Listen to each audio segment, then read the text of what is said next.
தந்தை, மகன், தூய ஆவியின் பேராலே ஆமென்.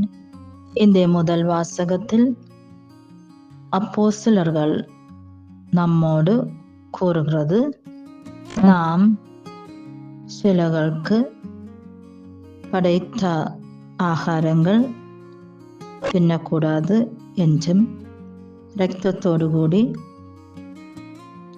மாம்சம் தின்னக்கூடாதென்றும், கழித்து நெரித்து கொன்ன மாம்சம் தின்னக்கூடாதென்றும் ஆகும்.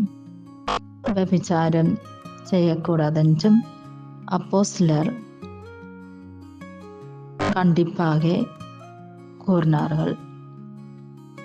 கடவுள்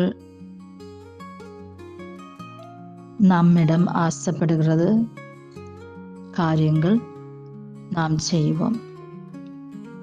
சிலர்களுக்கு படைத்த ஆகாரம் தின்னாமலும், சரீரம் கொண்டு நாம் பாவம் செய்யாமலும் வாழுவோம்.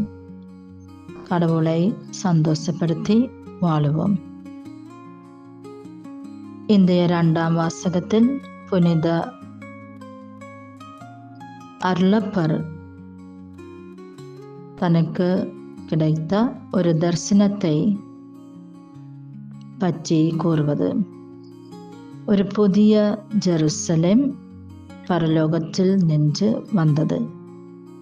அதில் கடவுளின் சாநித்தியம் உண்டாயிருந்தது.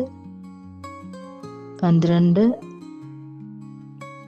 சீடர்களுடைய பேர்கள் காணப்பட்டது.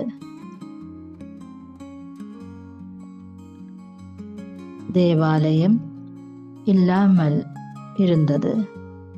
கடவுள்தான் தேவாலயம். கடவுளின் பிரகாசம் பெரிதாக உண்டாயிருந்தது. நம்முடைய ஹிருதயம் கடவுளின் தேவாலயம் ஆக வேண்டும். கடவுள் நம்மிடத்தில் வாழும் பொழுது நம்முடைய பேச்சுகளும் சிந்தனைகளும் செயல்களும் மாறும்.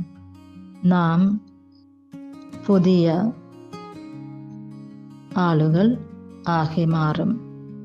அப்படி ஏராளமான ஆத்மாக்களை பரலோகத்திற்காக நாம் நேடுவோம்.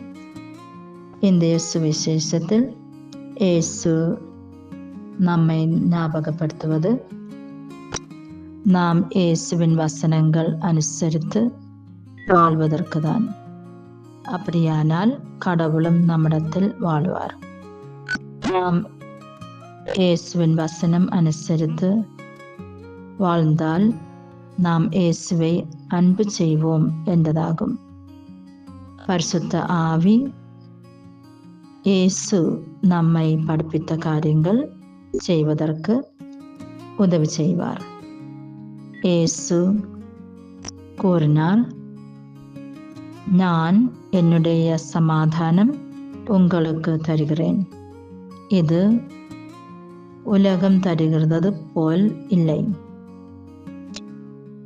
நாம் இயேசுவின் சமாதானத்திலும் அன்பிலும் வாழுவோம்.